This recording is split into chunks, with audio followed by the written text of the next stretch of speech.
Here are three COVID-19 related stories to know about right now. First, breaking overnight, Russia may be the first country to get approval for COVID-19 vaccine.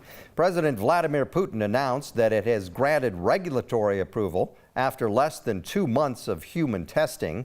Many experts are concerned that Russia could be compromising safety in the race to be first. But Putin insists the vaccine is safe and says it was even given to one of his daughters. Second, President Trump's executive order for a $400 unemployment supplement to out-of-work people requires each state to contribute 25%.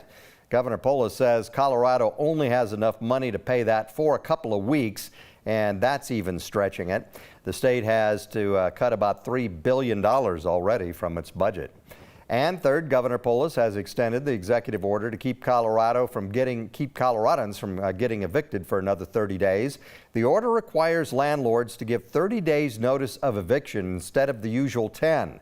The executive order does not technically ban evictions.